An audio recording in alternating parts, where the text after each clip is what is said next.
All right, I'm gonna call the regular meeting to order here at the county auditorium. At this time, I'm gonna turn it over to our co-chair. Co-chair Pope, will you please? I'd like to invite members of our local Veterans Council to lead us in the prayer and the Pledge of Allegiance. Heavenly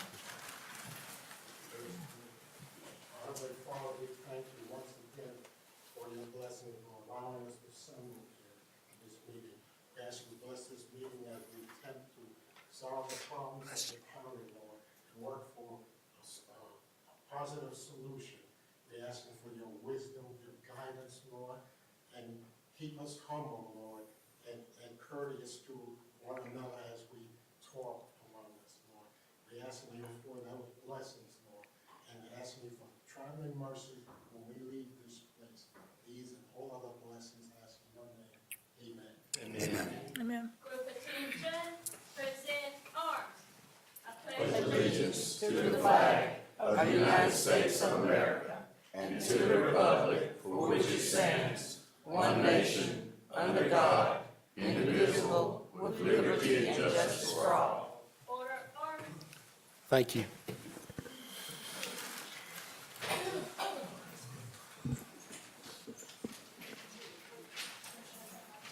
This time I'll take a motion to approve the agenda as presented. Make such a motion. Second. Have a motion and a second. All in favor? Motion so carries. All right, at this time, I'll ask our water public updates. That will be on you, sir, on our public information item 1. Good evening, Commissioners. Hope y'all doing well. Evening. Starting off with the iron and manganese treatment system on Highway 403. The contractor is now about finished up all the work on that. Punch list is 95% complete. Hoping to start up on that will be by the 15th. There's a tentative date of the 22nd, but I'm pushing it to be done way before then. The Clement Area Water Main Extension Phase 2 design and survey is now complete. Plans and specifications are approved. We're waiting on DOT permit and DEQ to approve, and then we'll start the bidding process once approved, and that's for the Clement area. Elevated storage tanks are in operation. Punch list items are nearly complete. We're wrapping that up now as we speak. Hope to be wrapped up. Got a meeting Wednesday, gonna wrap it on up. Ivanhoe water system is 85% complete. Line work is complete. Booster pump is now being installed. Project completion is still slated for November 26th for the second phase of the project. The GFL water system expansion, notice to proceed has been issued. Line work has begun. Substantial completion will be February 2027. The old Warsaw line extensions, grant has been issued. Survey and Fonzie, environmental study are complete. Engineering report, waiting on DEQ comments from Old Warsaw. We're expecting them back any day. They've been a little bit slow on getting them back to us, but we're expecting them back at any time. Once the comments are received, planning and design can begin hopefully by the middle of this month. So hopefully we're getting on that. Old Mints extensions for the PFAS grant has been issued for that as well. Engineering report and funds to begin in June once task order is approved.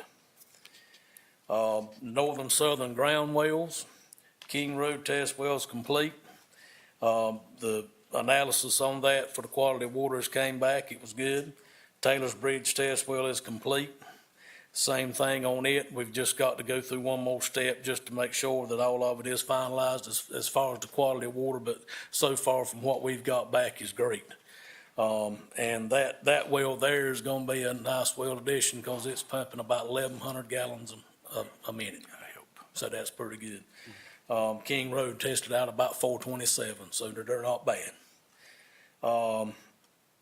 And the Hopton tank will be contingent on a STAG grant that we've got in place. And so we'll wait to hear on that. That could take a little while to get back. So that wrapped up everything on the water updates. And I'll go into the EMS if anybody don't have any questions on the water. I have a question on, Yeah. Yes, Fleet ma'am. Cooper.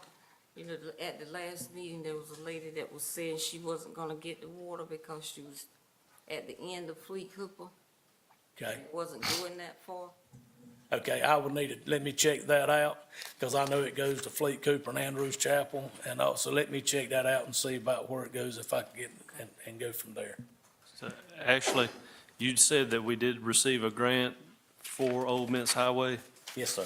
What is the time frame on that being, actually the funds being in our hands? It's, sorry about that. So it's already funded, so now we're waiting on the, it's already started, so we're paying out of that. I believe that's right, Melissa. And then the executed construction contract is supposed to be by October 24th for 2027. So, the engineer report submittal, the engineering report approval, was is got to be done by July 3rd, 2026. The bid and design package has got to be out by January the 4th, 2027. And the bid and design approval's got to be by May 3rd, 2027. So it's there and it's ready. Thank you. Thank And you. and that is for Old Warsaw and Old Men's, so both of them. Okay, good. Thank you. We've been And waiting. the EMS, bid packages are pretty much finished up. I think the final touches has been done on all that, and we're hoping to have those out within the next few weeks for the Roseburg EMS. So we should be good to go on that one. Any more questions? I think we're good. Thank you, sir. Thanks, sir. Appreciate that. At this time, we'll ask Mr. Hill, he'll come up and give us our audit presentation.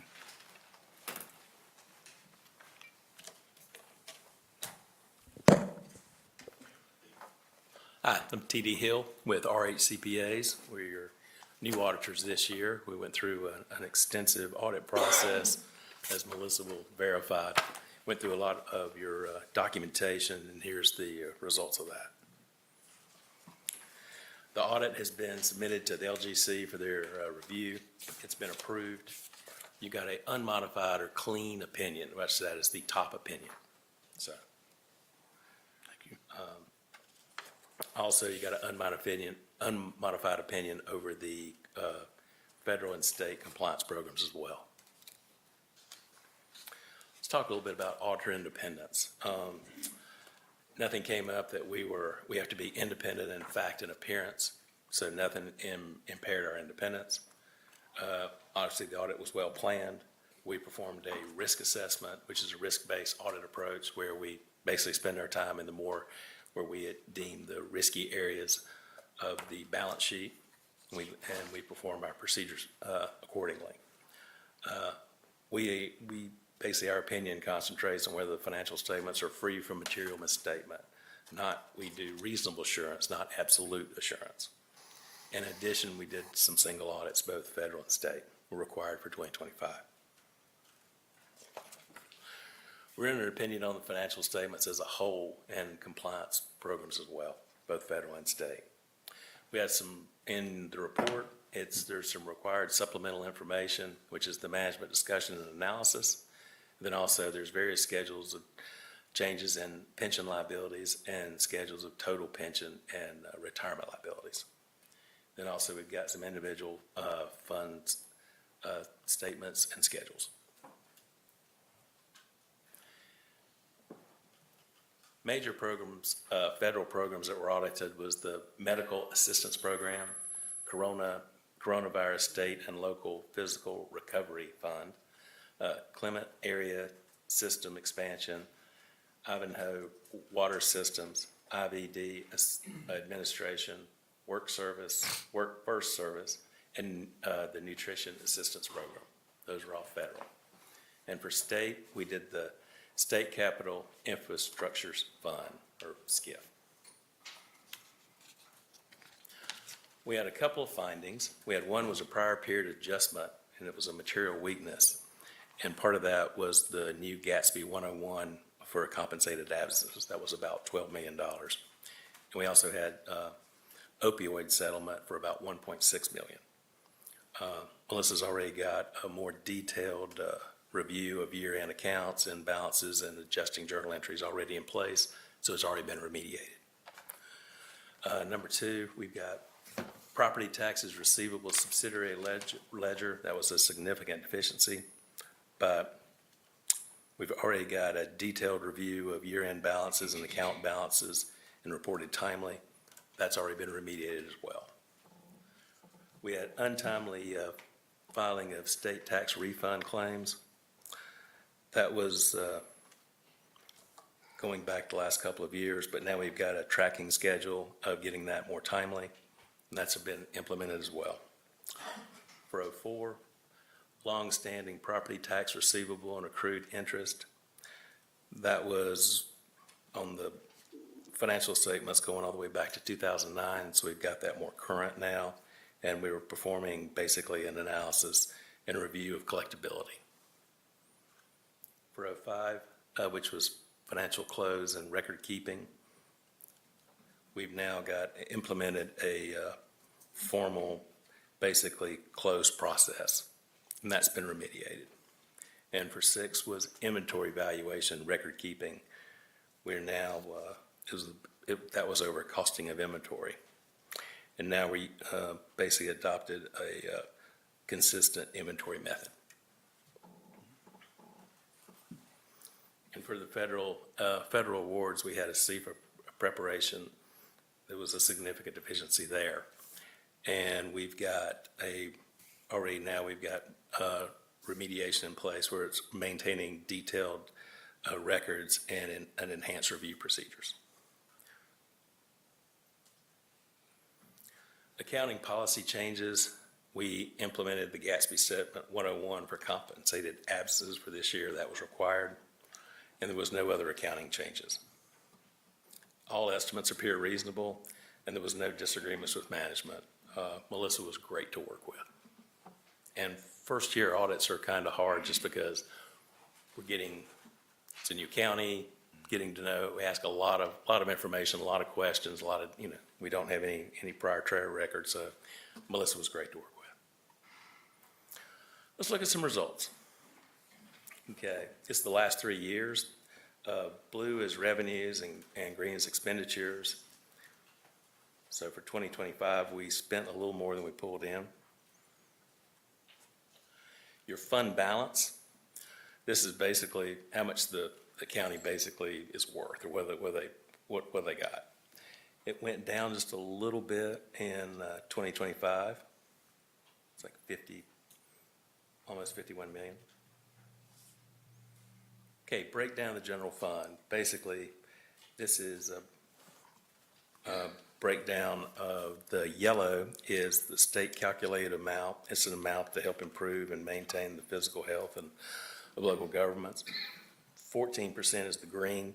It's the committed funds which have been committed for capital projects and economic development. The red's 23%. That's a sign which means government council has assigned the use of these funds for subsequent year expenditures. And then the big part, the 38% brown, that remains unassigned. This is basically the general fund balance over your percentage of expenditures. This is a percentage. State legislature says you have to be at least 35%. You are at 52, which is well above that, so you have a great cushion there. Property taxes, this over the last couple of years, going to be trending well there. State taxes and other taxes, trending well over the last 3 years. Let's talk about, it's kind of where the expenditures, where we spend our money. Obviously, the big part is public safety. Then part is, I have to get my glasses out for some of the smaller stuff here, pardon me. Human services, health and human services, and then education.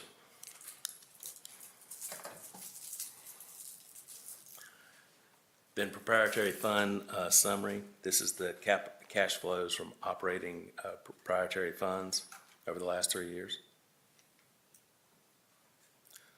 So in closing, major takeaways. You've got an unmodified opinion, even though we did find a few areas for improvement. You've got an unmodified, clean opinion. General fund balance decreased by 1.5 million.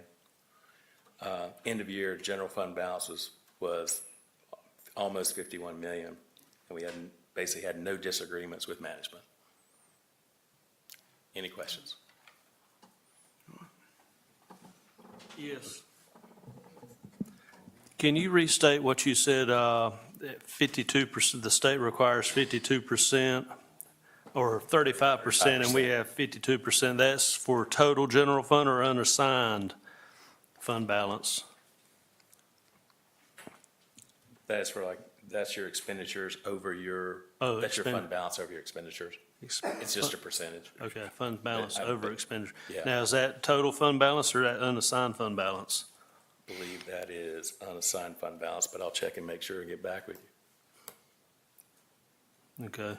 Also, assuming that your firm will do the audit again next year and you'll have all your records and everything will be more timely, I'm Yes, sir. hoping? Okay, thank you. I realized that wasn't your firm's fault, so I just wanted to make sure that it's going to be more timely in the year to come. We will do everything in our power, sir. Okay, thank you. You stated a lot of deficiencies. Will we have a chance to correct those deficiencies in a timely manner? Oh, Those deficiencies have already been corrected. Melissa and her team have already got remediation plans for each one of those. okay. Yes, ma'am. Any further questions? I think we're good. Thank you. Yes, sir. Helped out. My card is in front of you. Yes, sir. Anytime you have any questions, please pick up the phone. That's my personal cell phone. Be glad to talk to you Appreciate it. anyway. Thank you.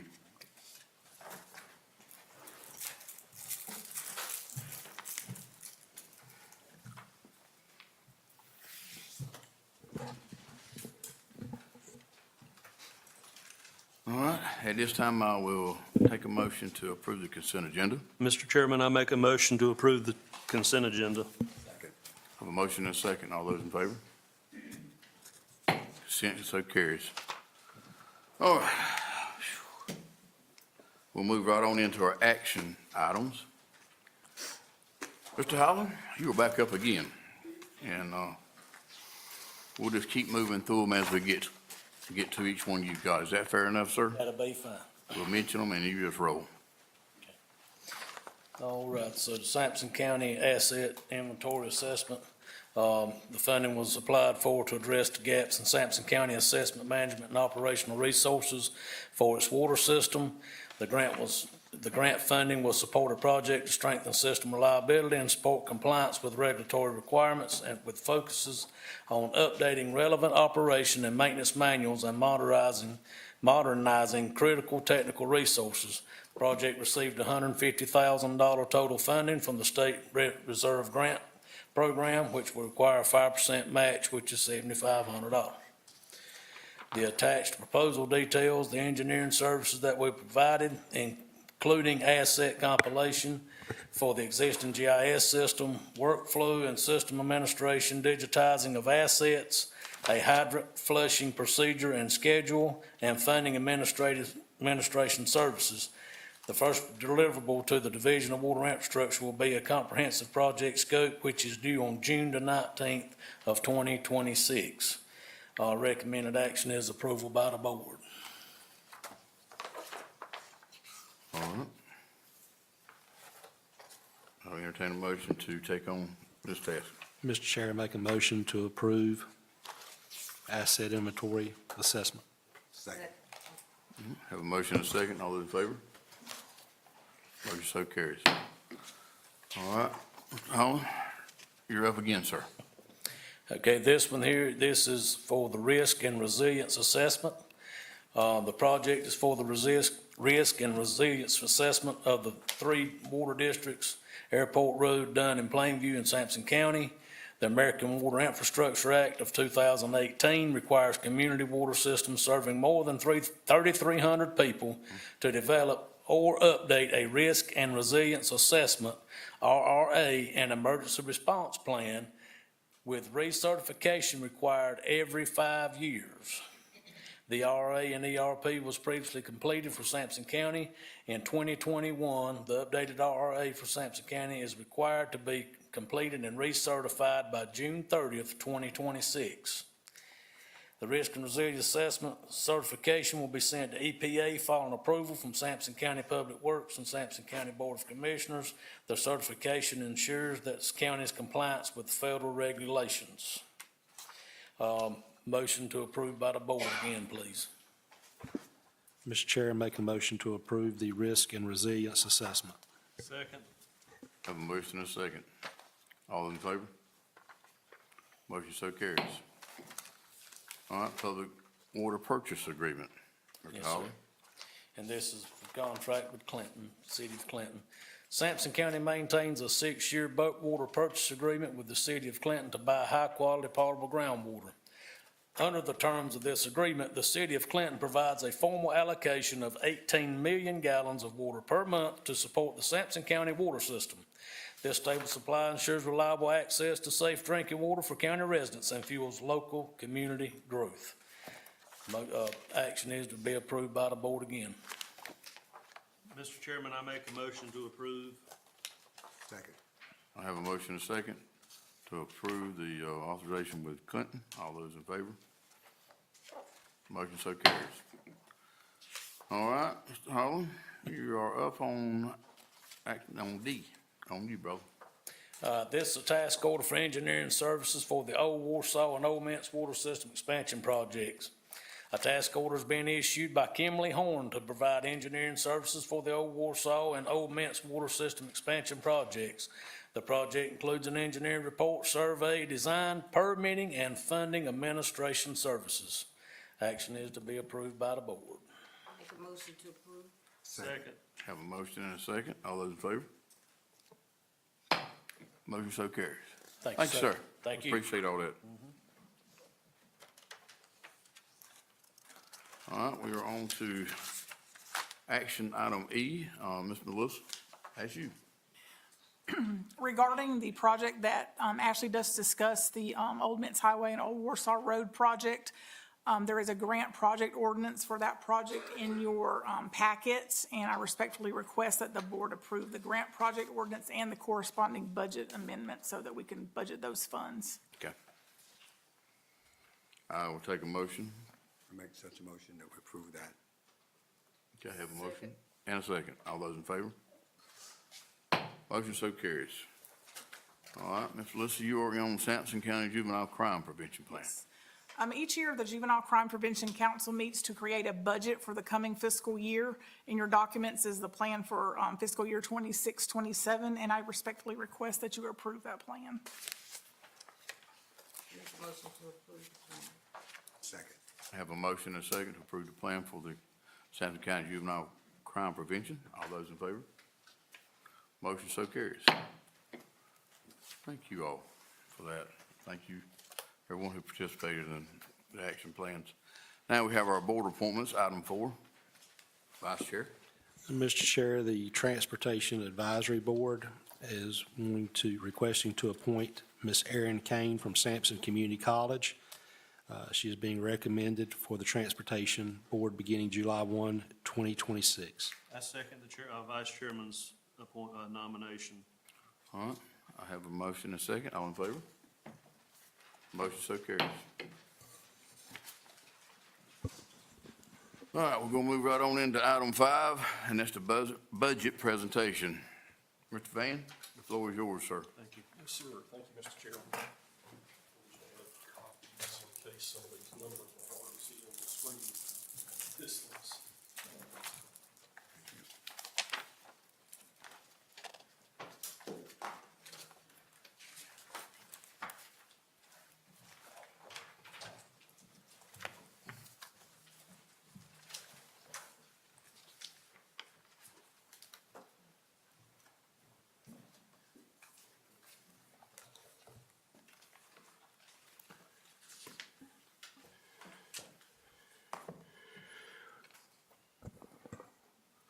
Hello, Mr. Chairman and Commissioners. Thank you for your time this evening. I'm looking forward to presenting the fiscal year 27 budget to you. Want you to know, and I want citizens to know, how appreciative I am to be here in Sampson County. July 7th will be 1 year since I've been here. It's approaching quickly, and it's hard to believe. So it's almost 1 year going on 5 years. No, just kidding. But sometimes it does feel that way as far as how much work we've done in a short time. And so, again, I'm grateful to be here, and I thank you for the opportunity. So we'll go ahead and get started.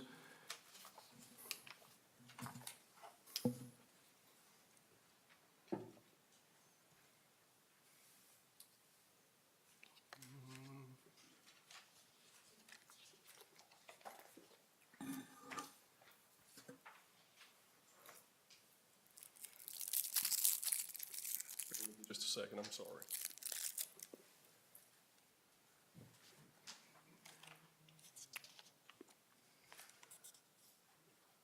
Trying to figure out, I'm not used to this screen. I'm trying to figure out the easiest way to get it to the very beginning. I'll just do it this way, I guess.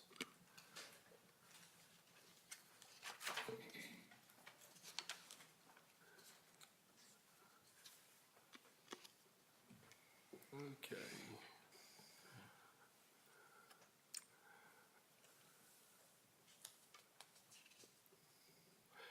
So first of all, strategic goals reaffirmed. Of course, we had a pre-budget meeting on March 9th, and all of the commissioners unanimously reaffirmed these goals that you had put in place last year for the budget process, and you wanted us to keep those central to our budget decision-making this year as well.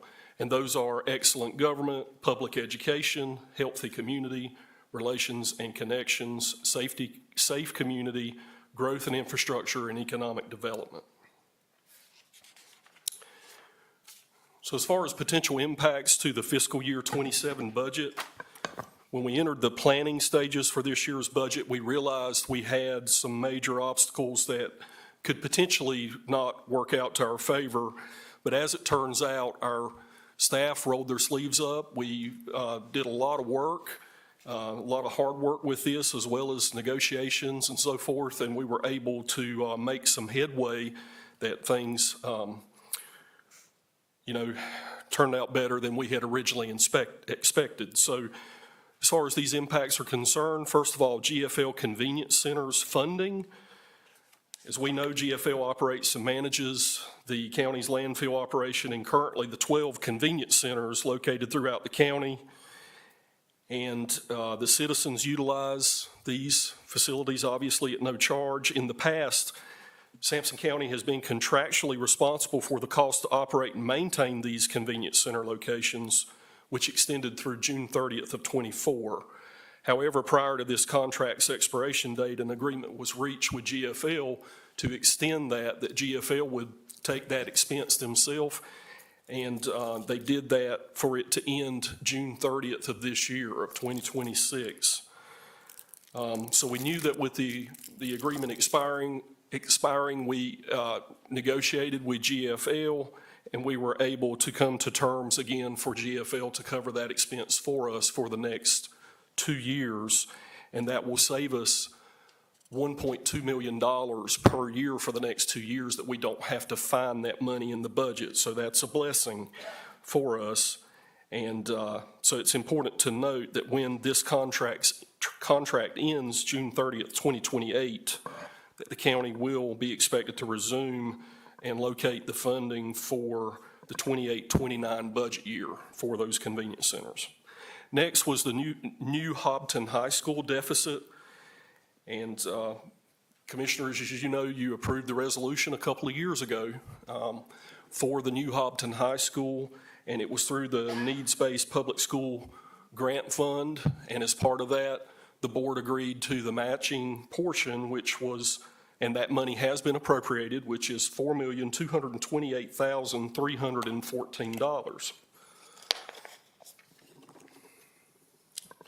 Earlier this year, the county was informed that due to cost escalation, the project faced a deficit of $6 million to $8 million, but they wouldn't know the exact number until they actually went through the bidding process and everything.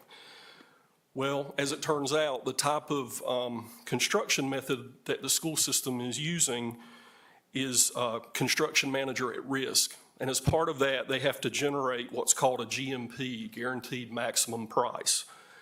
So we're waiting on that number for them to have a better understanding of, where we fall with the budget for the school.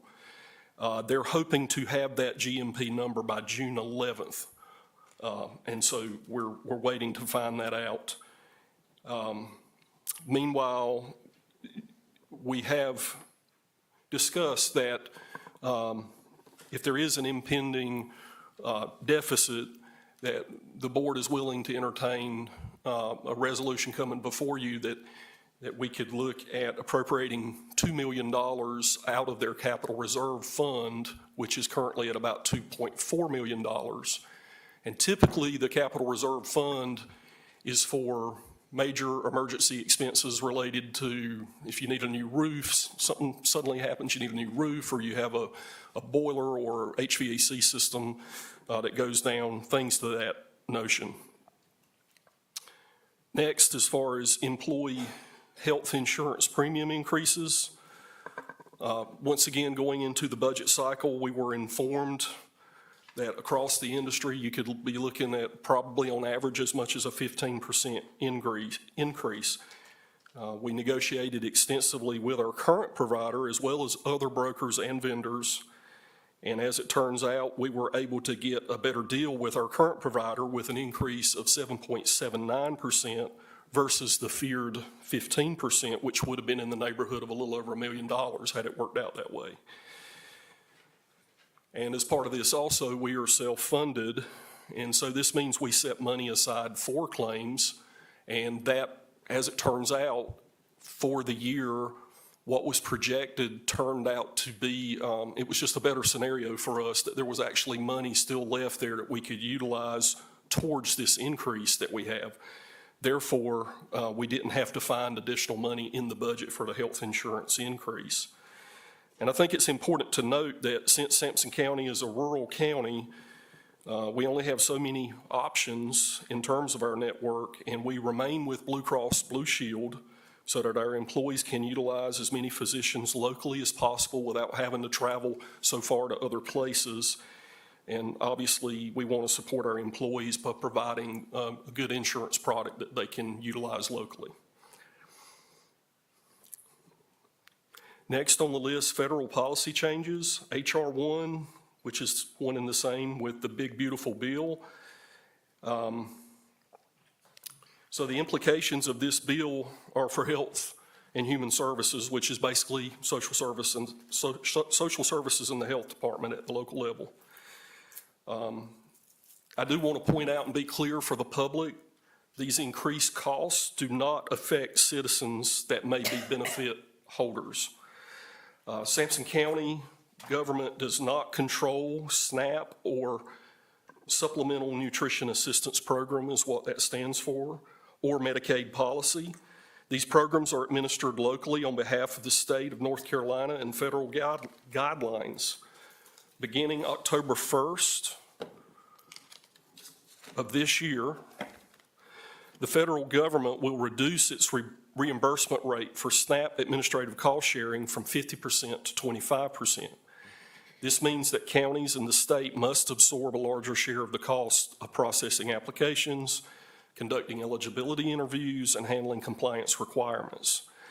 This year, the administrative cost share for the county social services department is projected to be $368,000. So that's additional money we're having to find that we haven't had to find in the past. However, we do have that built into this budget. We are prepared for that projection should it come to pass in that amount of money. In addition, beginning in January of 27, new Medicaid work requirements and 6-month recertifications for expansion recipients will increase eligibility verification workload. And while this doesn't reduce benefit funding directly, It does increase staffing time and compliance responsibilities at the local level, and the projected impact to Sampson County as a result of this is $76,720. And then finally, unless the state of North Carolina offers additional funding in lieu of losing federal funding in the next budget year following this one, which is 27-28, Sampson County will be responsible for a portion of the food and nutrition services benefits cost share as well. The projected impact is an amount, this is going to sound a little bit odd, but the range is from $0 to $3.2 million. And this is based on the error rate formula for all 100 counties in the state. We anticipate, through talking with Patty Santos, our DSS director, we're just guessing we would maybe fall in the middle at, say, $1.5 million, but that's yet to be seen. Next is property tax reform. As we know, property tax is the largest source of funding for counties to provide essential county services and programs. And for Sampson County, it accounts for approximately 60% of general fund revenue. Of course, its uses fund education, public safety, health and human services, community development, environmental and economic development, general government, and debt service. This revenue stream is imperative for counties to provide these essential services. Recently, both the NC House and the NC Senate passed a bill that will allow for a vote on the 2026 November ballot for the General Assembly to enact general laws limiting the amount by which the levy of taxes on property may increase. So we're just watching the outcome closely for implications and impacts on future government operations, especially in light of the federal changes that I just read about. So it's the sort of thing where they're passing more to us, expecting us to pay for more, but let's look at ways to reduce your revenue stream all at the same time. And obviously that doesn't really add up.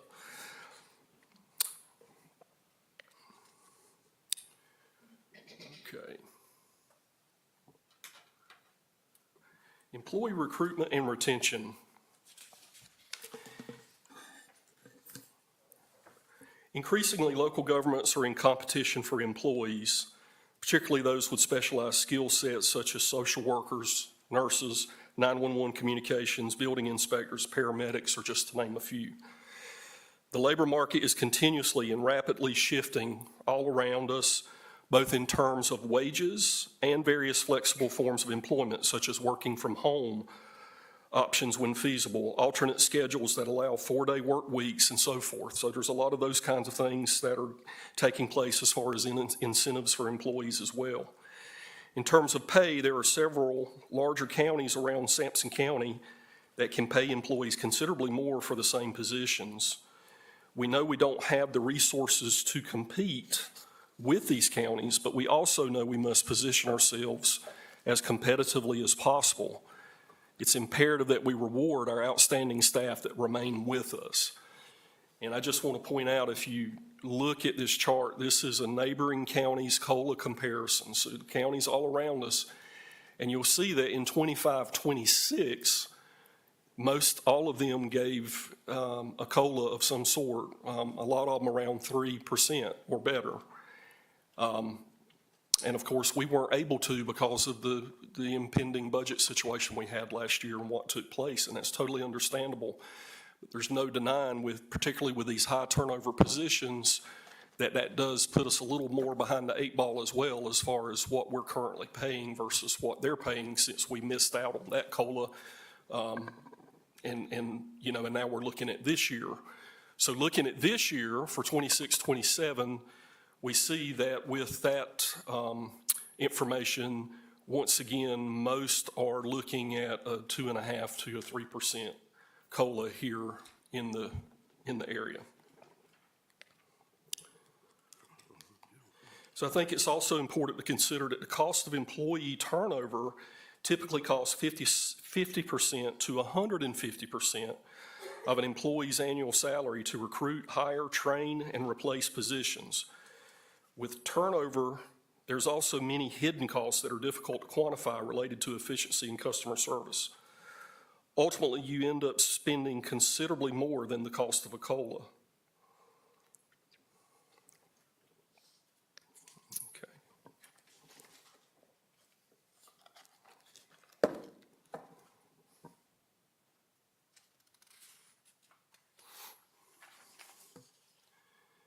So some turnover points to consider. First of all, positions that require special skill sets are the ones that continually turn over. An example, nurses, social workers, paramedics, and E911 communications. Secondly, in the years prior to COVID, our annual average of full-time departures were about 57 employees. Post-COVID, that number is 79. So there has been a very obvious change since COVID as well, like there has with a lot of things.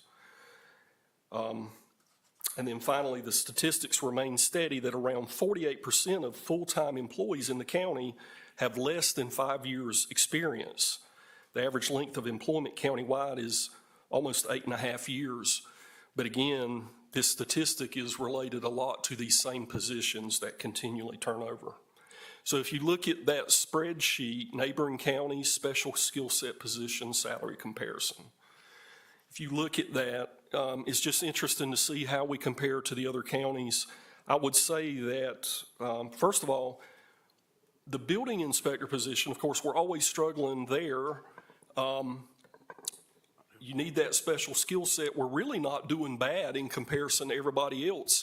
It's just a matter of they're just not out there. That's the problem, is there's just not enough supply.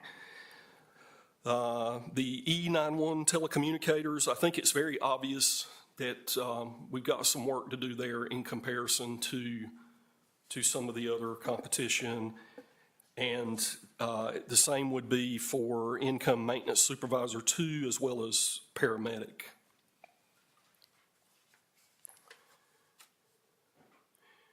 And commissioners, please let me know if you have any questions. Is there any questions about this before I move on?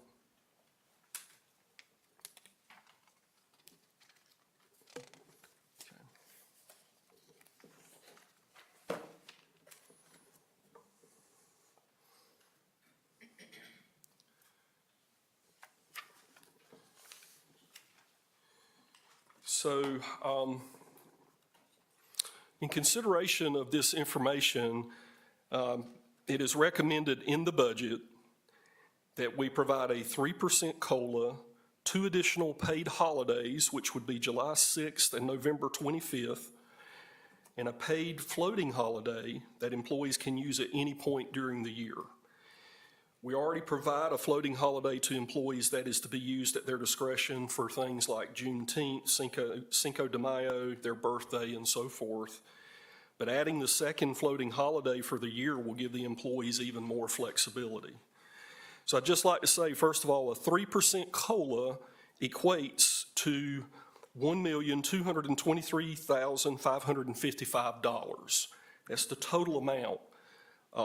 The general fund portion of that would be $1,013,603. Now, one other thing that is being proposed in the budget for you to consider is a one-time bonus pay to be issued in December of this year, and this would be the criteria for that. Employees, both full-time and part-time, must have been employed with us for a year. Full-time employees will receive the one-time $500 bonus. Part-time employees that are regularly scheduled will receive $250. Part-time employees that are not regularly scheduled will receive $100. And part-time employees that are seasonal workers, such as elections, parks and rec, and so forth, will not be eligible. And just to let you know, commissioners, the one-time bonus, total cost for that is $260,675. And the general fund portion of that would be $209,450. Could you repeat that? Yes, both. The first. $266,75. Thank you.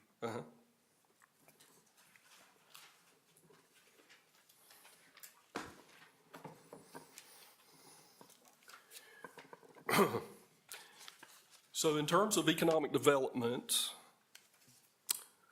by diversifying our tax base in a careful and deliberate manner, it is possible to lessen the impacts of unforeseen expenses.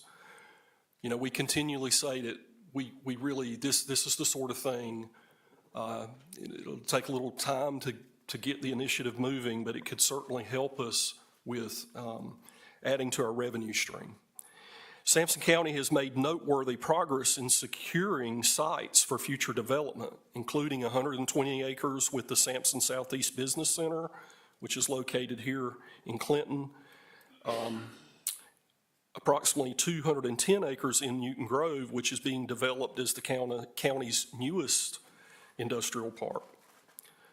Under the direction of the Board of Commissioners, it is the desire of management and staff to advance development at both parks simultaneously to increase the county's competitiveness for economic development opportunities. The plan suggested is to construct a speculative industrial shell building at the Sampson Southeastern Business Center. And the reason we're suggesting the Sampson Southeastern Business Center is simply because all of the infrastructure is already there. And it would help us get it quickest to market that way as well, with less expense because of not having to take care of as much infrastructure. It's recommended that the building size be 70,000 square feet. That's the median size that's being requested most often through Ray Jordan, our Economic Development Director in the Economic Office. In addition to the speculative shell building, another priority would be to continue the engineering and infrastructure planning for the Joe Britt Warren Industrial Park in Newton Grove. This would include detailed planning, design, and cost estimates for water and sewer service extensions, internal roadway layout and access improvements, stormwater management systems, grading and site preparation, utility coordination for electrical, natural gas, and broadband services. So it is recommended and proposed that we enter a 10-year note for $5 million that can be used towards achieving the goals as outlined above.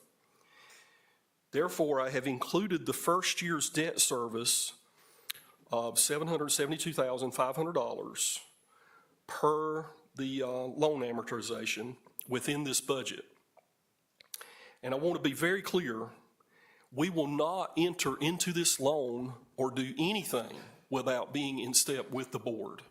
So in other words, we'll come to the board again, should you approve this proposal, we'll come to the board with a detailed plan and share with you exactly what the goal is, have the deliverables and everything for that, and then, you know, you can let us know if you approve of that. The other thing I would say is simultaneously, because I know you realize this, board members, but to let the public know as well, we are constantly working with others and we're trying to pursue grants, we're trying to pursue even sometimes public-private partnerships. So my point being, if any of those sort of things were to develop, obviously it could totally change this. But I want to be clear that the money that's budgeted in the budget for this first year's debt service, if it's not used, it'll just simply go back into fund balance at the end of the year if it doesn't get used.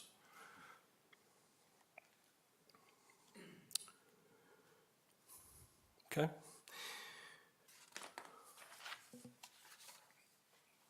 Next, I want to talk about the comprehensive land use plan. And I feel it says here articulating the importance of acting now rather than later. This is one that I certainly feel I need to read to share all the facets of why this is so important, because I don't want to miss anything, and I want to make sure that the public particularly understands and is clear about it, because when I've brought this up, you know, along the way in our prior budget session meetings over the last few months, I've had a couple of times where people have said to me, what are you even talking about? What is a comprehensive land use plan? So I'd like to read this to try to hopefully help have a better understanding of exactly what this is and why this is so important for our county at this moment in time. A land use plan is essentially the county's roadmap that guides where the county would like to see growth, where to protect land from development, how infrastructure gets prioritized, and how we protect the agricultural and rural character that defines our communities.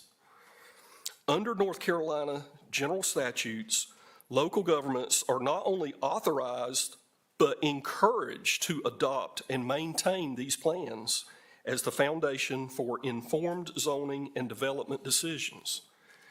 Development pressure is growing, as evidenced by increased permit activity, new residential and commercial interest, and infrastructure demands our current plan did not anticipate.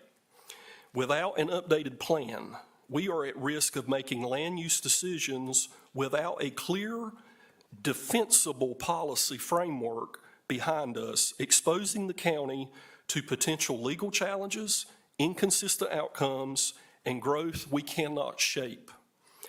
Updating the comprehensive land use plan accomplishes three things for the county. It provides this board a stronger legal foundation for zoning and development decisions. It positions the county to compete for state and federal grants that may require an adopted plan as a condition of eligibility, and it sends us a clear message to developers, residents, and industries about where this county is heading with direct input from those that will be impacted. This kind of clarity and predictability is key to promoting economic development and growth. By allocating the funds during this budget, the county will be able to contract with a qualified third-party planning consultant for a professionally managed plan update.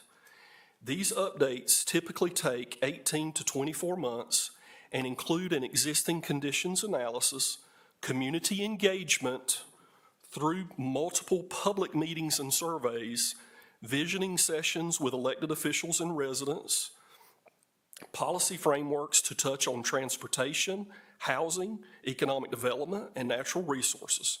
It will also include a future land use map to guide zoning decisions, as well as a final adopted document with implementation benchmarks that will be adhered to by the third party. The consultant would partner with county staff, the planning board, and the Board of Commissioners at every stage of the process to provide insight and feedback as it moves forward. Available data indicates that comparable counties typically pay anywhere from $150,000 to $350,000, depending on the consultant firm, complexity, and timeline. We would anticipate partnering with an established local government partner, and I'm confident that the full scope of what we'd like to accomplish can be done for $100,000. The higher ranges in costs typically fall to private consultant firms with increased rates compared to local government partners like councils of governments. Should we move forward with this allocation, the county could then proceed with posting RFQs, evaluating firms, and executing a contract for services.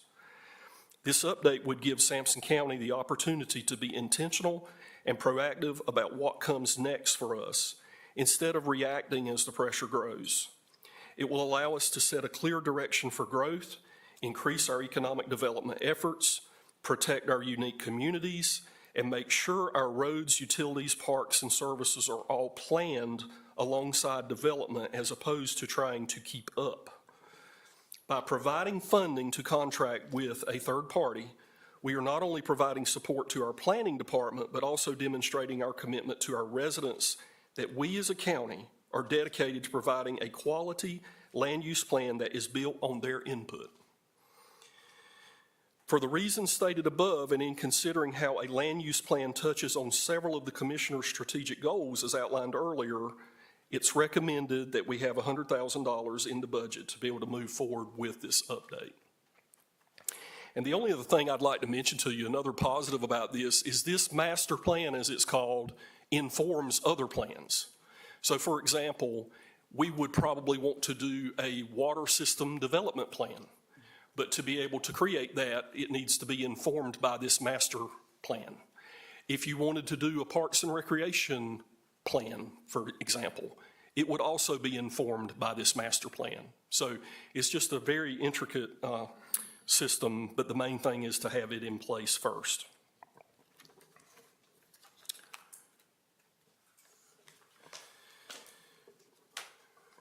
Budget process, striving for enhanced communication and transparency. And I know transparency is a word that gets thrown around a lot. And I just want to say, I know that the process that I used this year is different than the process that Mr. Hudson, the interim county manager, used last year. I do want to say as well, this was obviously my first budget as manager. And I'm very proud of the team that I've worked with, our manager's budget team. They've done a phenomenal job, and I couldn't have done it without them. But I do just want to say that, the process we used was so I started with the department heads. And I just want to clarify this because I have had a couple of questions about this. So I do think it's important for me to clarify it. But we started with the department heads first. And then when we met with the department heads, one-on-one with the manager's budget team, we were able to make a determination as to vetting their budgets to come or to make a recommendation to come before the commissioners with.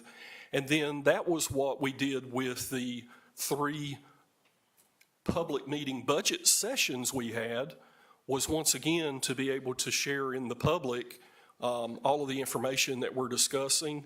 And of course, as we had said earlier in this meeting, we kicked off with the March 9th pre-budget meeting, where certainly we talked about all of these various impacts that could develop, and we weren't sure how that was going to fall, and so forth and so on. So, I feel in a lot of ways we were very open to the public and very communicative with everyone about what was taking place with those budget matters and some of the things that we were looking at, some of the things we were recommending. And in those open sessions, they were open to the media as well, and the media did attend, and they're more than welcome, and we were happy to have them.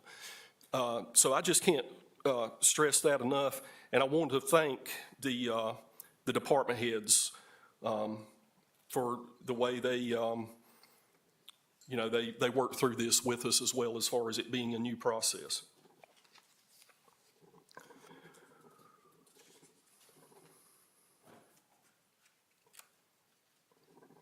So expenditures holding the line. In 2025, the Board of Commissioners adopted a resolution establishing the biennial instructions. As we know, we've referred to that a few times. But to summarize succinctly, the commissioners directed management and staff to hold the line on expenses to, number 1, avoid property tax increase, and number 2, allow for a COLA and one-time bonus, while also maintaining operations of government and adhering to the public schools funding formula and so forth. And I'm proud to say, very proud to say, that our department heads delivered on that promise. It's easy to see that the bulk of the expenses across most departments are due to the COLA and the bonus, and for various capital items that were needed. Some of these capital items were cut at the manager's discretion, while other items remained due to cost-benefit analysis and potential impacts to operations. And I just want to point out, looking at this figure that you have in front of you, and I know for people in the audience it's hard to see some of these numbers, and I apologize for that. But when you look at this, you see that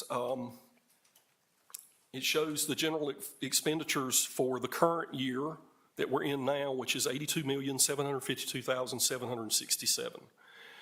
Expenditures for the budget as being recommended now, tonight, is $84,894,043.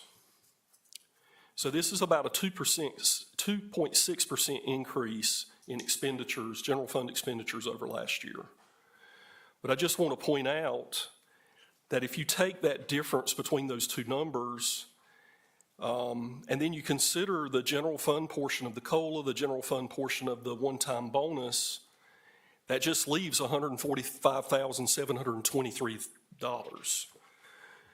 And I don't mean to say lightly, just leaves. I know $145,000 is a lot of money, but when you're talking millions, I'm just making the point that to show you how close this is, the capital items that are included in that figure are Parks and Recreation, one pickup truck for $31,993, social services, one car at $30,160, and that's also partially funded by insurance as an insurance claim.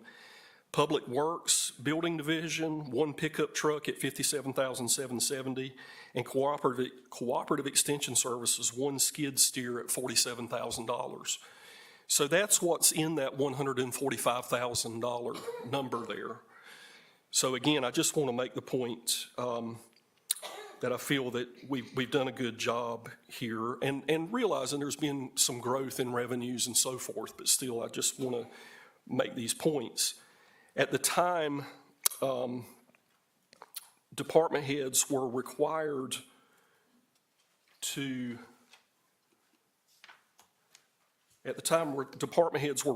complete their budgets. The Iran war had not taken place yet. So they didn't know to factor in, for example, more in the way of their fuel line item, particularly for departments that travel a lot and so forth. So with that in mind, I have added money to the contingency fund this year and increased it from $100,000 to $175,000. I feel that we need to do that, not knowing how long these prices will stay up like they are.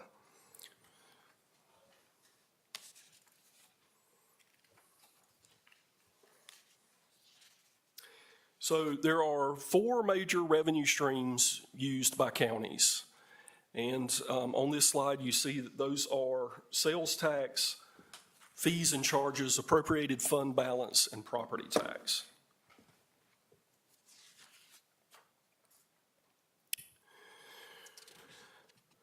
For sales tax, based on all available data, the Finance Office has projected general fund sales tax revenue for the coming year to be $17,160,000.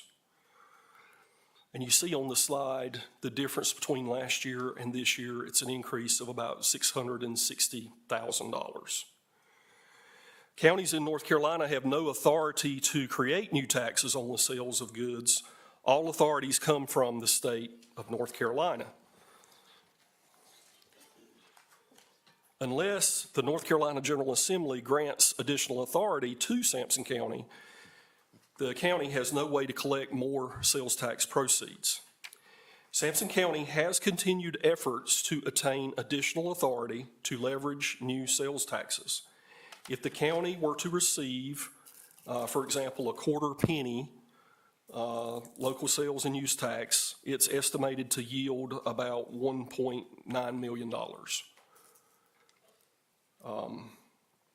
And of course, this could always be used towards, for example, school debt service, if that were to take place. Okay, I want to talk about fees and charges just a moment. Fees and charges only apply to those people who use a specific service of county government. And each department, as part of the process, each department head reviewed for those that do have fees in their department to determine whether increases were needed. This year, there were very few increases proposed, and the fees can be fully reviewed as part of the proposed fee schedule attached to the proposed budget. The overall estimated revenue of $7,597,255 was projected for departmental fees and charges. This funding directly supports the operations of county departments.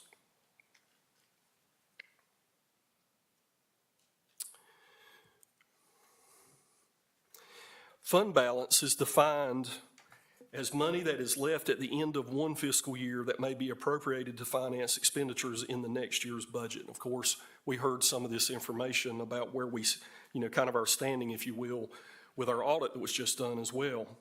But we know that fund balance is basically savings with no strings attached. And the county definitely has to have that available for various reasons, and we'll get into that in a moment. It is both legally acceptable and normal practice to use the fund balance of a county to help balance the budget. In fact, most counties in North Carolina use at least a small percentage of fund balance on an annual basis.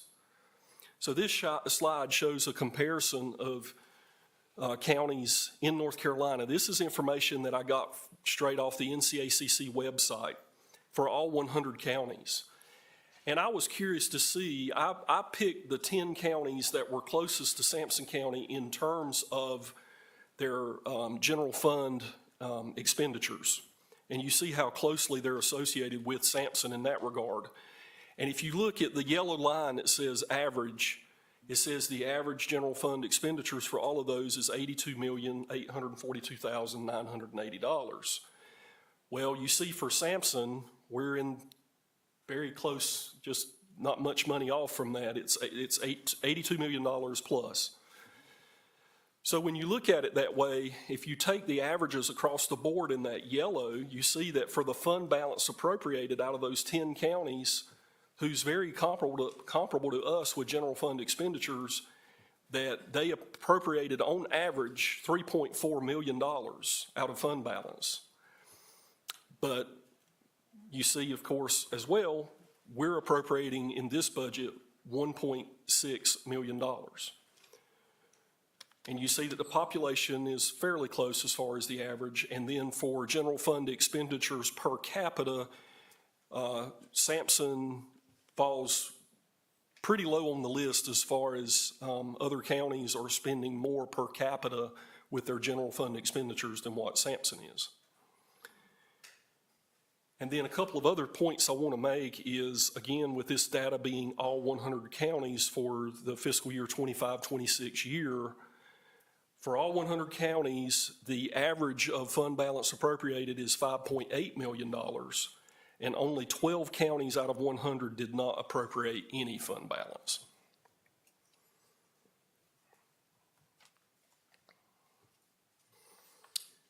Staying with the theme of fund balance,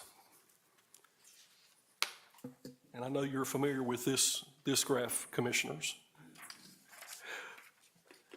But staying with this theme, you see that it's showing our unassigned fund balance by fiscal year since fiscal year 2021 all the way to 24-25. And you see that it's very solid for us. However, we have dropped some this year in the 24-25 year as compared to the prior 2 years. But we know that it's prudent to keep that number as solid as possible for when there are needs that it's needed.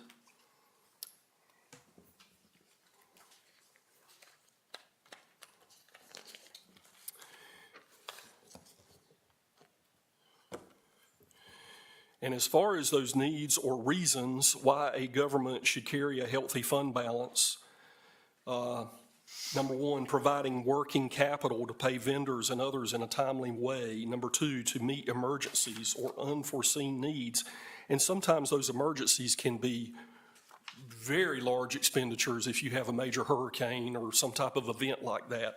And knowing that some of the funding for FEMA is even being cut as well.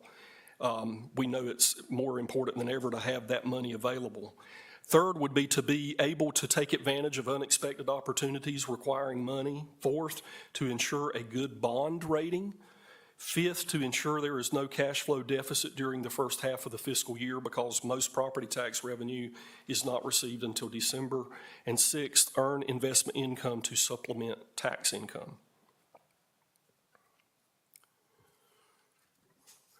So as far as Sampson County fund balance appropriations, this year, we were able to balance the budget with appropriated fund balance that was kept under the $2 million threshold at $1,788,649. So this graph shows a 6-year history with the proposed new budget, fiscal year 27, shown as well. So I'm very happy to say that it's, we're holding pretty good compared to some of the prior years. So that's a good thing.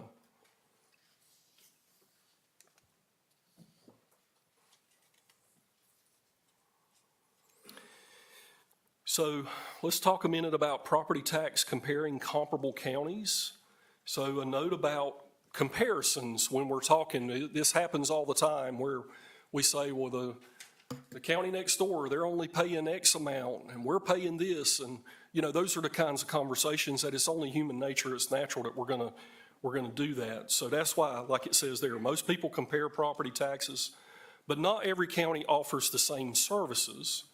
And some counties have vastly different revenues, and some counties are on different revaluation schedules. And then still, county commissioners can change tax rates. So there's just a lot of things that, when it comes to talking about tax rates, that need to be considered.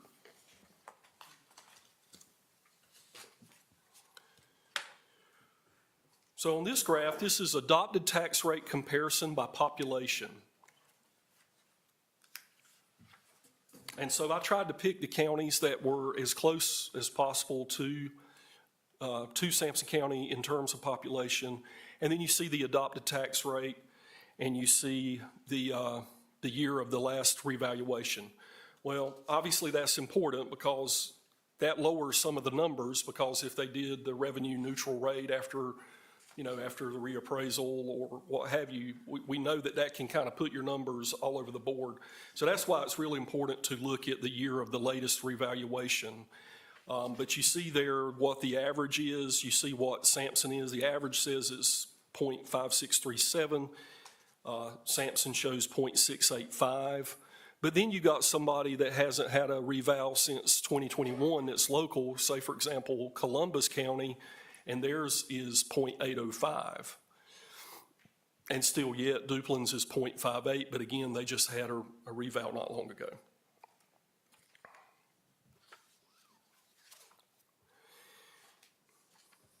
Adopted tax rate comparison by property tax base per capita.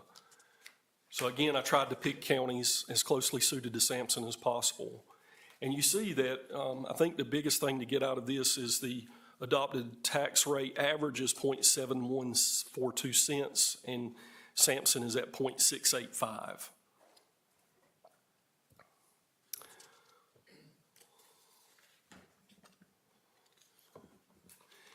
And then adopted tax rate comparison of counties surrounding Sampson County. So once again, you see the average is 0.6197, Sampson's at 0.685. And once again, you pay attention to those big differences are based on the year of the latest reval.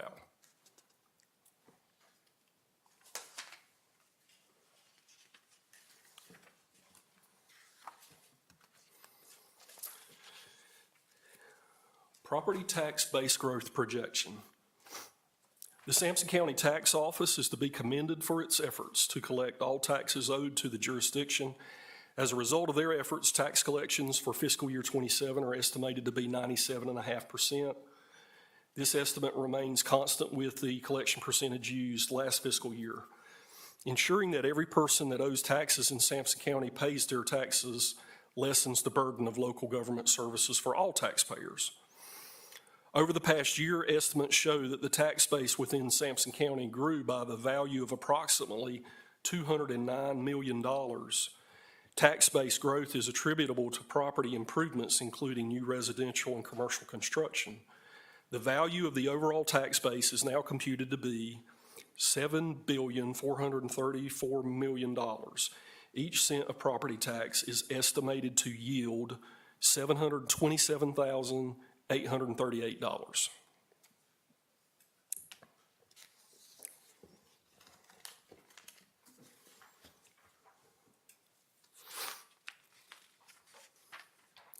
As far as property tax revenue projection, total property tax revenues are projected to be $50,414,200, which is an increase of $2,369,857 over the current fiscal year.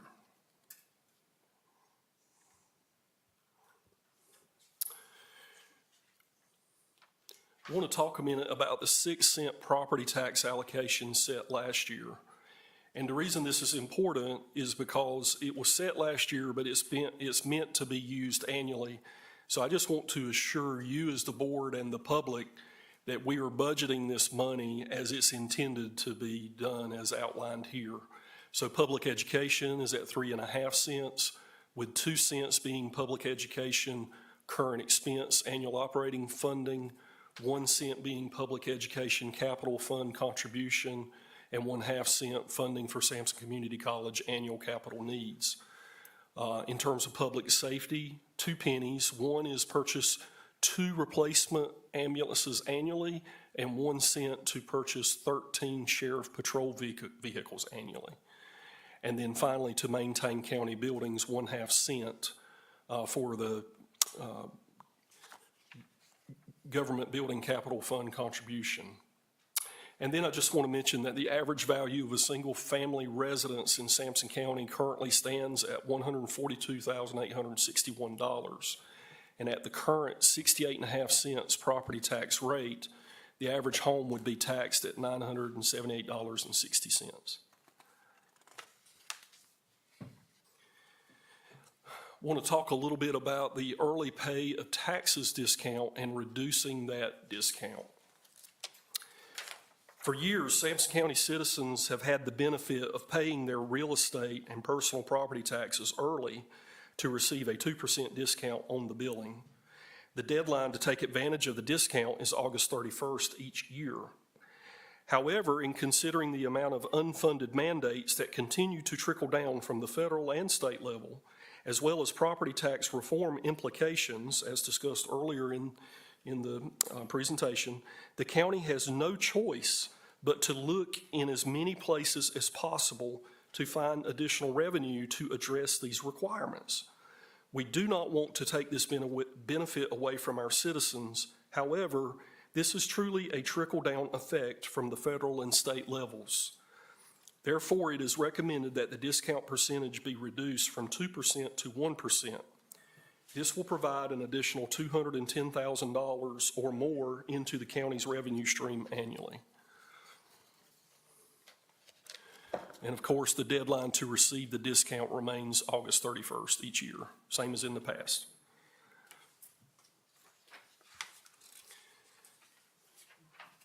Okay, so I want to just show this chart real quick. This is projected revenues. And I guess the biggest thing to glean, you see those biggest shaded areas, those are property tax, sales tax, and fees and charges. So when you combine those percentages, it's a total of 89%. That's where the bulk of our revenue comes from.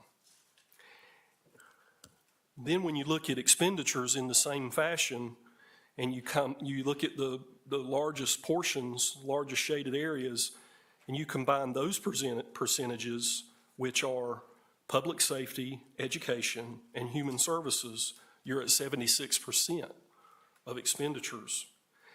And then that doesn't count the debt service. You see debt service is 5%.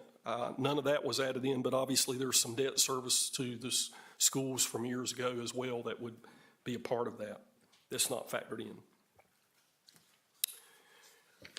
So as far as I want to talk more about the schools, as far as Clinton City Schools, Commissioners, you have been very clear of your support for public education and demonstrated your commitment with adoption of the public K-12 funding formula in 2025.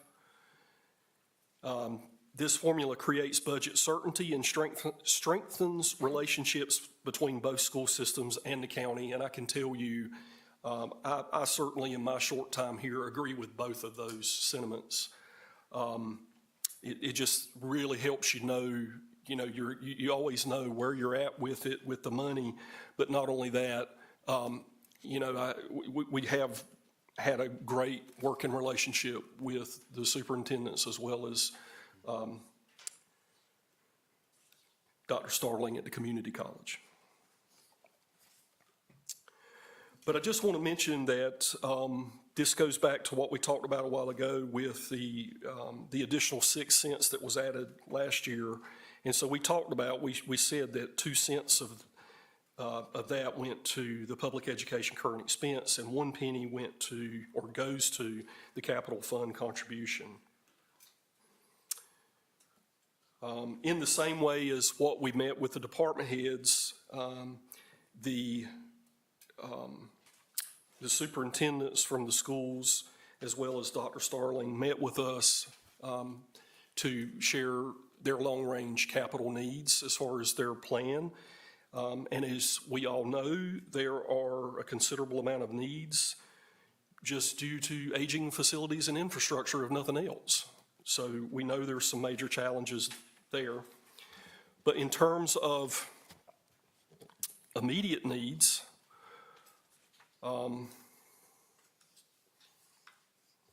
we know that for Clinton City Schools, we have the issue of the Sampson middle roof. Money was allocated last year, or it's in the current budget. If it's not fully utilized, it'll roll over into this budget, the new budget. But I will say they have received bids a few weeks ago.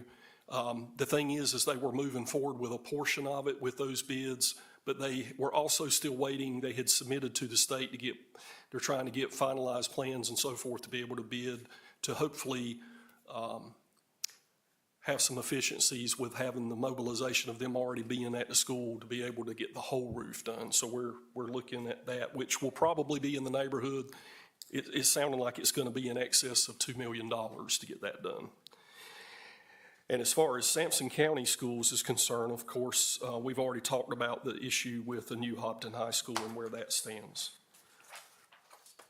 So on this slide, though, you see I did do a little clip of what the manager's recommended budget is, and that is certainly based on the, with the funding formula and so forth. I think the thing to highlight for both of these schools is the fact that part of that calculation also depends on ADM, which is average daily membership is what that's for. And so it kind of fluctuates with the number of students as far as what they're allocated, for those of you that don't know that. So this year, the city gained 10 students and the county lost 200 students, and it affected them positively and negatively because of that growth and that decline in those numbers. So that's what you'll see reflected in their budgets if you look closely at that.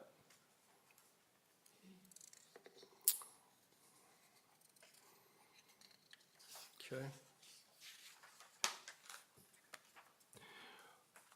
I want to talk a minute about Sampson Community College. The initial annual operating budget request of Sampson Community College was just say $2.3 million. In this proposed budget, the recommendation is for $1,950,880, which is $53,402 more than last year's allocation. Just like the schools, Sampson Community College continues to have major ongoing capital needs.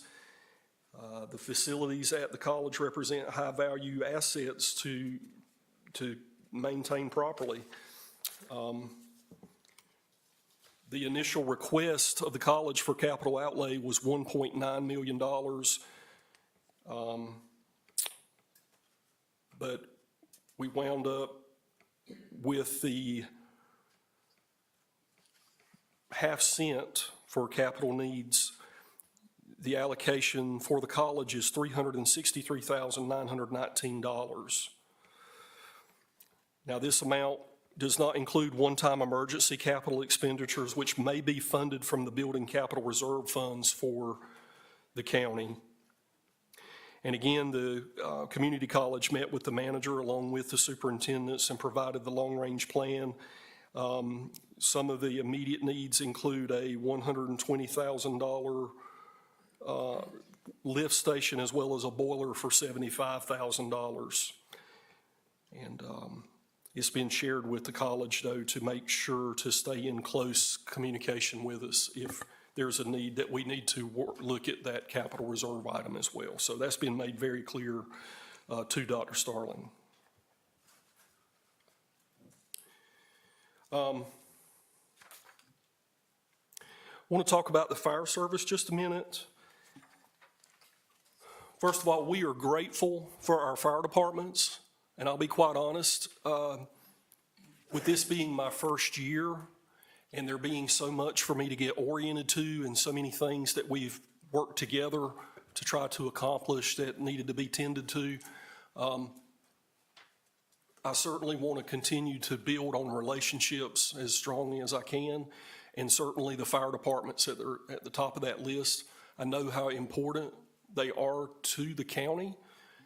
We have, the bulk of the fire departments are made up of volunteers who give of their time. They make sacrifices with their family. They risk their lives to do things, to look out for the best interest of the citizens, and so they're to be commended for that. We know that contract amendments were put in place last year that renewed and extended the contracts, and that extension will now take place through until 2030. One of the things that the contract was based on was the fire departments needed to make sure to have the 95% response rate based on certain criteria outlined in the contract, and certainly they all met that. The next thing would be, we have the default multi-year rate that was put in place, and basically, if the fire departments feel that there's a need to increase that rate, they have the ability or a mechanism to make this happen by coming before the fire commission, and then through the fire commission in a public hearing process, it can be approved for that particular budget year. So I would just say on this slide, it's just showing you these meetings took place recently, so this is what has been approved and is what is in this budget. And you'll see the ones in yellow are the ones that did ask for the increase, and it was approved by the Fire Commission, and those include Clinton, Garland, Harrells, Piney Grove, Spivey's Corner, and Turkey.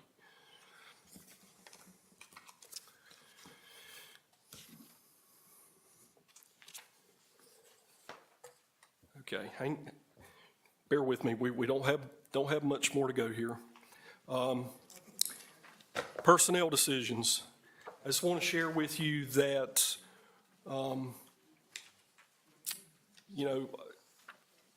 first of all, we've got to have the right people. We've got to have people that are happy and that they feel they're rewarded and they want to be here. It all works together as far as obviously providing good customer service to our citizens, which is ultimately what we want to happen.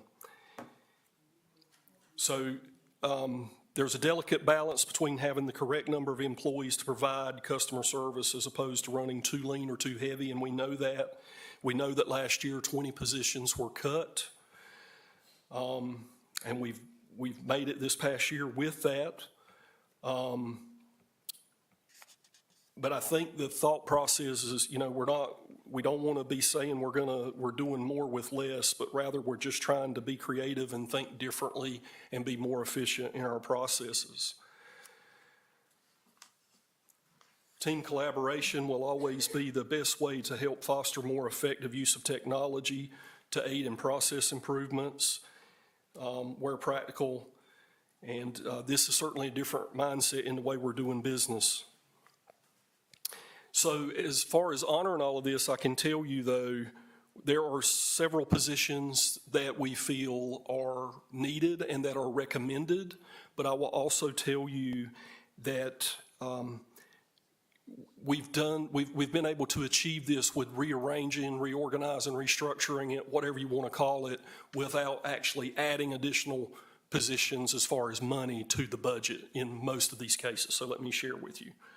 So first of all, we are looking to add an asset coordinator who will manage the logistics, maintenance, life cycle of our assets and vehicles.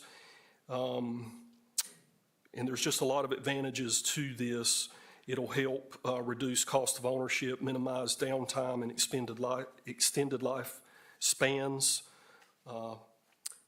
fuel cost savings. There's just a long list of items that it can benefit, and this position will be allotted, to the Finance Department. Commercial horticulture agent. Ag Leads is a partnership between the Golden Leaf Foundation, the North Carolina Chamber of Commerce, the North Carolina Farm Bureau, and Google. The program mission is to develop a statewide strategic plan to strengthen the state's $111 billion agriculture industry. In partnership with the Cooperative Extension Service, the program has recognized a need for a commercial horticulture agent to support Sampson County as we rank #1 in North Carolina in commercial horticulture, yet there is no assistance in this field. This is a 50-50 shared position between the county and the Cooperative Extension that will be recurring year over year. IT systems analyst, the county is committed to implementation of an enterprise resource planning system. It connects departments like finance, HR, environmental health, planning and inspections, fire marshal, et cetera, into a single system for better efficiency and decision-making. It's a county-wide system, and as you can see, it's a very complex system, and it takes somebody with knowledge to routinely maintain a system like this.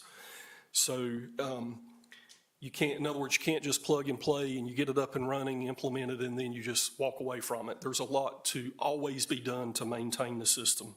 So we're asking to add an IT systems analyst to the IT department that would help with that area.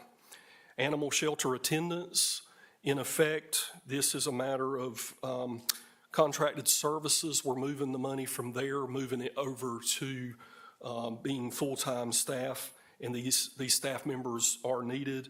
This would be a total of 6 employees for the animal shelter, which includes the director. But again, this is needed for that department.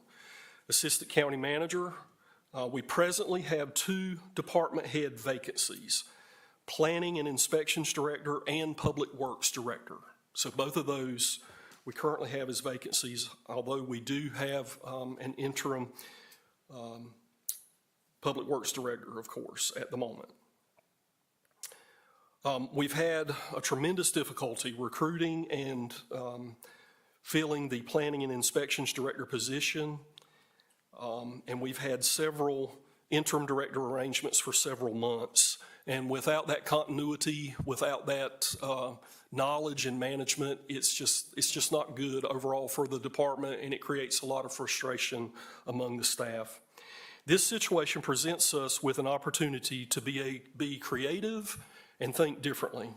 Therefore, the recommendation is to utilize the 2 department head salaries to create an assistant county manager position that will be directly responsible for both departments, but also have other responsibilities to assist the county manager.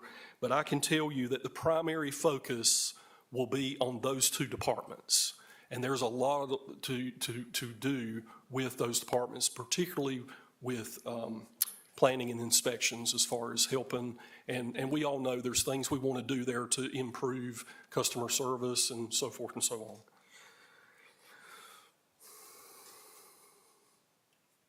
Next would be Veteran Services, Recreation, and Senior Services, and quite simply, this is Senior Services and Recreation had a part-time position that they need to fill. Veteran Services has a half-time grant-funded position, and they're in the same building right beside each other, so we want to try having one person that will carry both roles is what we're attempting to do with that. And we think that will work. And then finally, a county engineer through the water department. The water department, or enterprise fund, as we know it, this position should be able to lessen the amount of money the county is spending on engineering services with outside firms, although there may be a few services that cannot be totally done away with. The county engineer would be responsible for the design, development, and meeting the long-range planning needs of the county related to our water infrastructure, anticipated growth, and so forth. The county has become extremely busy with this department's function, and it will be helpful to have someone with some expertise, training, and credentials in this trade, and it'll help with managing the growth both now into the future. And this person would report directly to the county manager, and the position will not manage staff, as it will still be up to the assistant director and support staff of Public Works to oversee line breaks, routine maintenance, et cetera, of the county water system. The main thing to share with you here is we are honoring the 10-year for Public Works buildings. We have the 10-year capital improvement plan where we have, designated tasks that are to be completed every year, and we have a budget for that. And so this year, that amount of money is $220,000 for all the various things you see there, and just know that that is built into the budget. Public Works Water, just want to share with you the water project funding sources.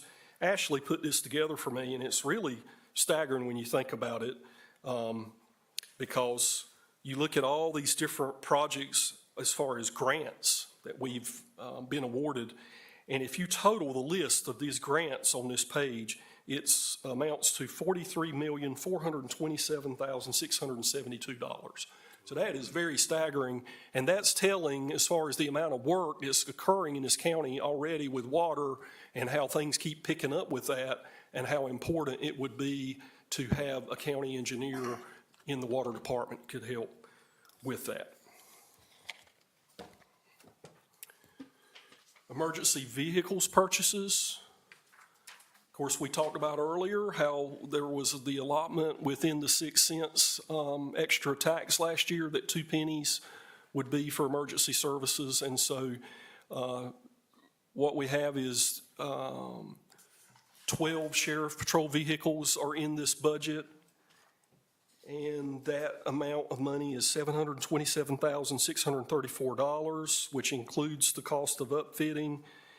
And for the 13th vehicle that was needed, they're taking care of that with a separate account. And of course, that is certainly appreciated. We thank the sheriff's office for working with us with that.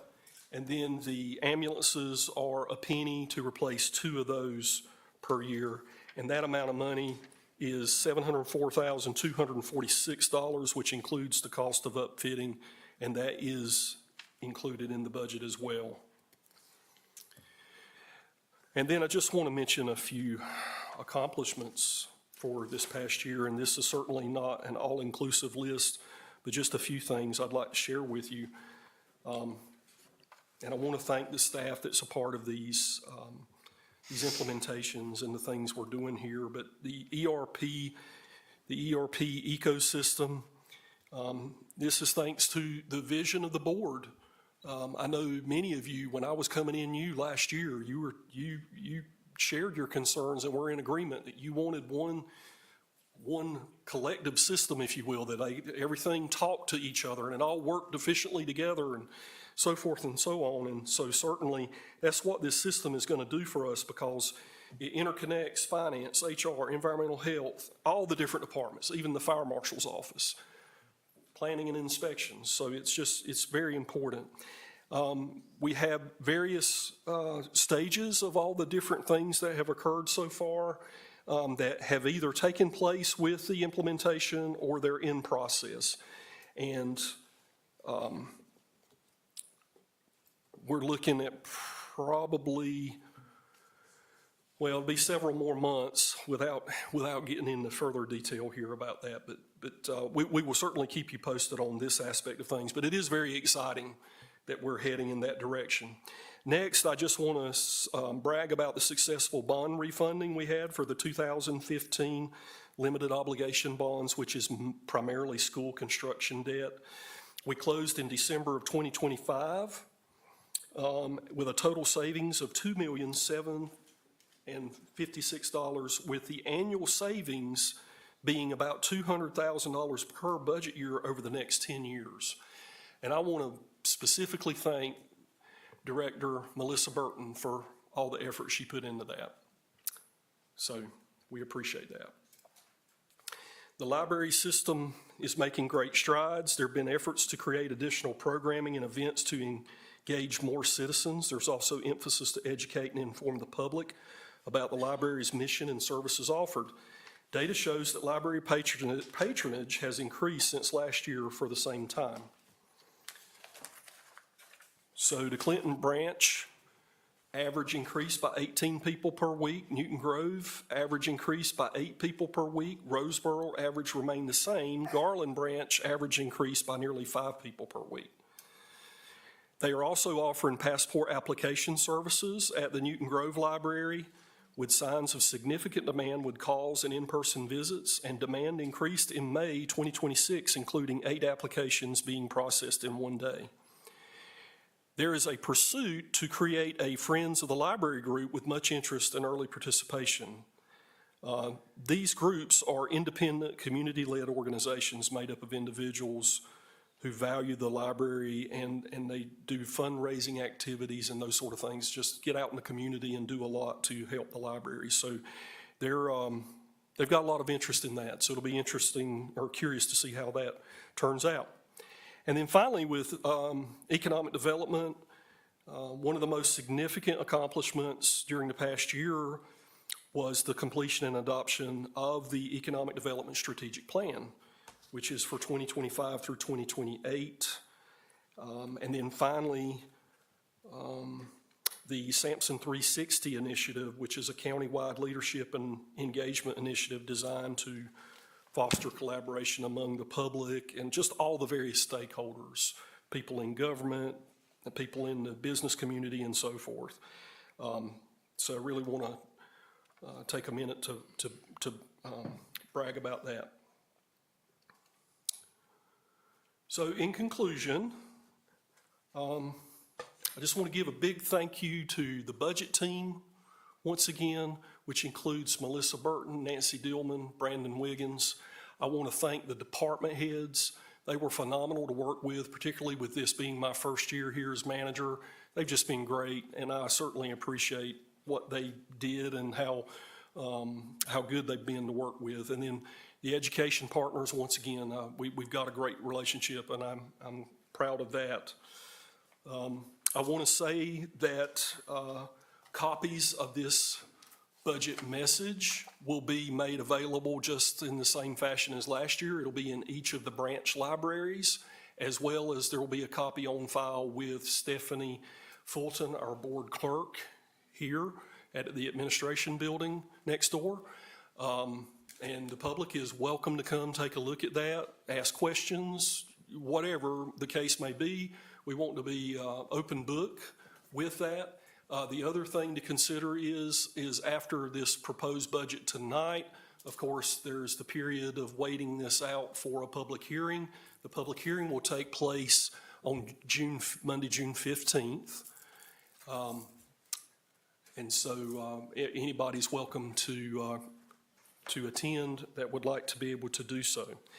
So I wanted to share that with you. And then the only other thing I would just wrap up by saying, once again, I'm just so proud to be here in Sampson County. I want nothing but the best for this county, and I want people to feel that way. I want them to see that in me. I want them to see that I'm all about building relationships with stakeholders and working closely with folks just to do the best we can to make the county be everything it can be. And just as it says right here, greater things are to come for this great county. So thank you, commissioners. Thank you.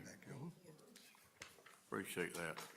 There's no action required on that. We do appreciate your budget presentation. Got a question? Two questions, actually. The first question is the budget message in written form. It is, and it's in the book, and there's a book over here for each of the commissioners. I'm sorry. You did have one in written form printed? Yes, sir. To give to us, okay. And the second question is the public hearing, if I'm not mistaken, will be next week, according to what I have on my calendar. No, it's the 15th. Okay, okay, thank you. I'm not thinking about that wrong, am I? It's the 15th, yeah. Sorry. Fine, Yep. thank you. Thank you. Thank you, everybody. Appreciate it. That's what I've got, so we'll see. We'll double check on all that. That's no problem. Thank you, sir. Yes, sir. Appreciate that. And, be sure we get our book before we leave, so we got that covered. All right, at this time, we'll move on to our public comment time, and, Ms. Wendy sent us something. Stephanie, if you will, please read that for us. She did. These comments were received via email from Ms. Wendy Graysick. She says, "Good evening, Commissioners. I wanted to share concern regarding the county's fee schedule. It recently came to my attention while my sister was building her home that there was an expedited inspection fee associated with the permitting and inspection process. It is my hope that this fee has already been removed, but if not, I would ask the board to consider eliminating it. Taxpayers already pay permit and inspection fees, and they also fund the department that provides these services. I do not believe citizens should have to pay an additional fee simply to receive inspections in a timely manner. Prompt service should be part of the service taxpayers are already paying for. When someone is building a home, delays can be costly. The answer should not be to charge an extra fee to move a project to the front of the line. Instead, the goal should be to ensure that all inspections are performed in a reasonable and timely manner. I respectfully ask the board to review this fee, and if it still exists, consider removing it as a service to the taxpayers of Sampson County. Thank you for your time and consideration." Thank you. I got one more tonight, and that will be Apostle Munns, please, sir. You're up. Good evening. Y'all miss me?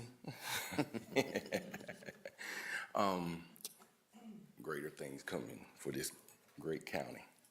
I heard what you said. My concern is still and has and will always be the attention that I want to bring once again to Sampson County. I spoke with you when you first got here. You shared your concerns. You said you was going to do some things. So you all, this is nothing new. I know it may sound redundant, but I would like to say to Commissioner Pope, do I have to kiss the ring to get a board position, or what do I need to do? I attend board meetings. I've submitted applications. I've done this and done that. So I don't know what I have to do to get on a particular board. I have all of the qualifications, being some business owner, 36 plus years. I did not have my business handed down to me by my family, anything, or I built it from the ground up. So I don't know what else I have to do.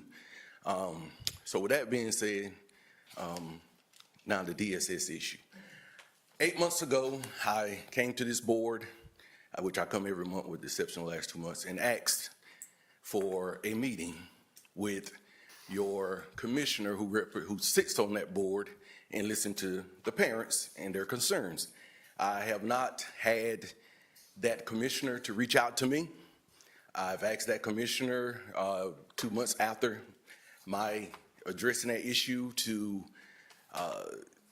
what's the issue. Still have not heard anything from that particular commissioner, meaning Commissioner Godwin. I've asked my commissioner, met him at the bank 2 months ago and asked him about it. He said, look, I've brought it to his attention twice and I don't have anything else to do with it. So with greater things coming to this great county, I would like to say, let's remember the constituents and let's work in unison to listen to the parents. I've had numerous conversations with parents who have issues, and I would like to submit one thing that I've submitted to my commissioner. Maybe you all, since the commissioner that sits on that board does not want to reach out to me personally, consider doing what Bertie County did. Take over the DSS board.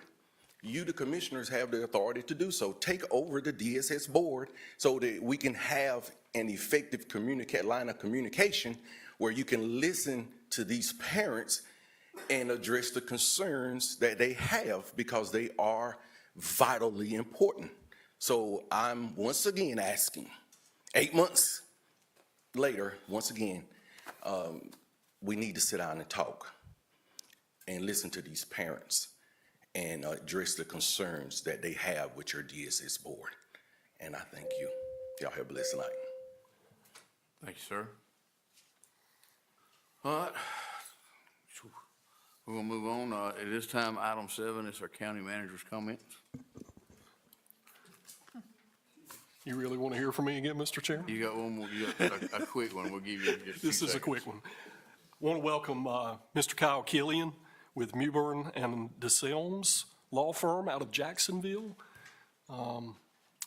He's started with us just a couple of weeks ago, and things are going really well so far, and we're just excited to have him with us and to be able to build on that working relationship with him. Good deal. Thank you.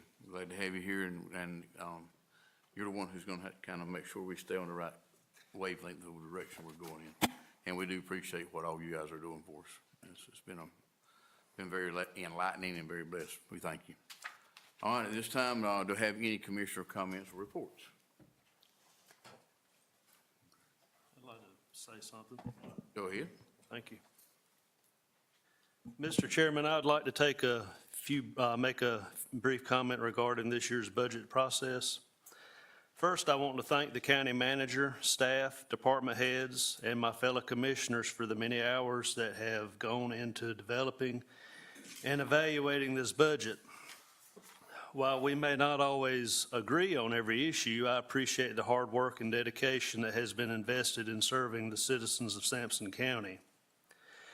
As everyone knows, the original working proposal included a 4% cost of living adjustment for county employees. The budget before us today reflects a compromise of a 3% COLA, along with a one-time $500 bonus in December for qualifying employees who have been employed with the county for at least 1 year. I understand and respect the concerns of the county manager and senior staff regarding employee recruitment and retention. We compete not only with our neighboring counties, but also with private sector employers for talented and dedicated employees. Those concerns are legitimate and deserve consideration. However, I believe it is important that we keep one fundamental principle in mind moving forward that I would like to reiterate. Growth in our recurring expenditures should not consistently outpace growth in recurring revenues. The original proposal discussed during the budget workshops would have increased spending by well over $1 million more than the county's natural growth in recurring revenues minus the school funding formula. In order to balance that proposal, more than $2 million of fund balance was initially proposed for appropriation.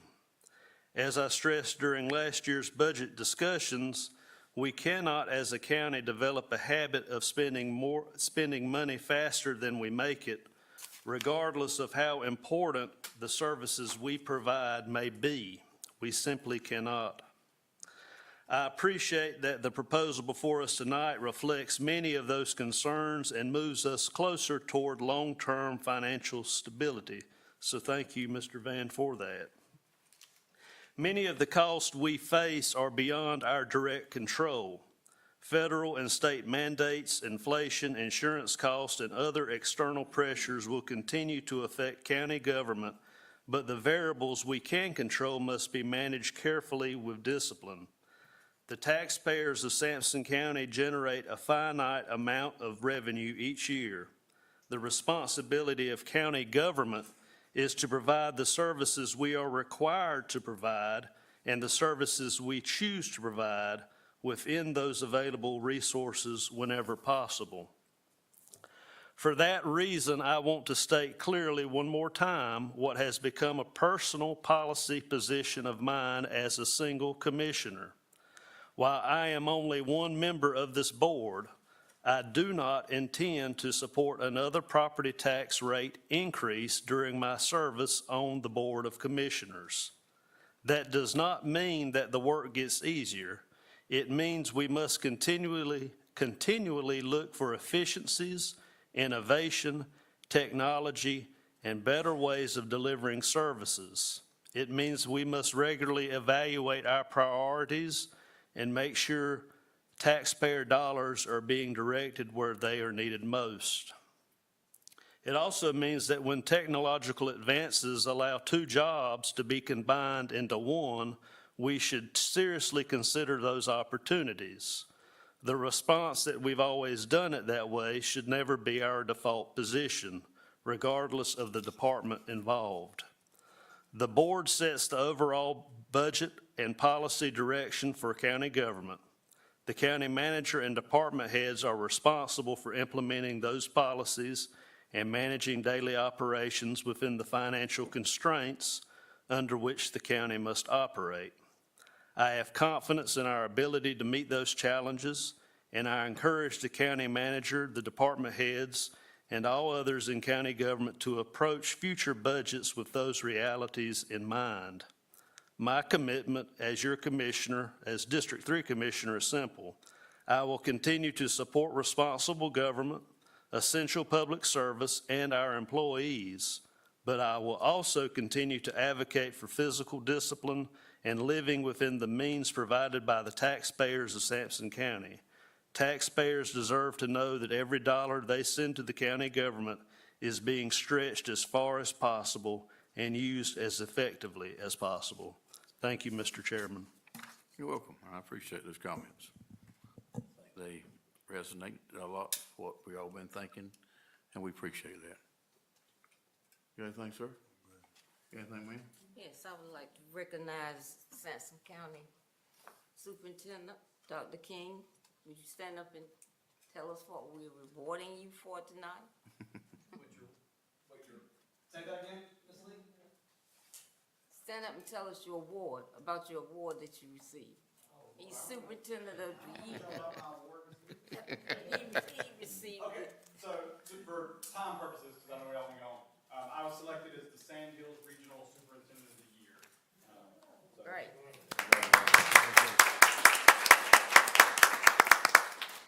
He did that real quick. You know how he sat down real fast? Anything else, anyone? At this time, I'll entertain a motion to go into closed session, because y'all were not done yet tonight, just letting you know. Mr. Chairman, I make a motion to go into closed session in accordance with North Carolina General Statute 143-318.11, paragraph A, subsection 4, subsection A3, and A6, economic development, attorney-client privilege, and personnel. Second. And I have a second. All in favor? We are in closed session.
Martina McBride's on.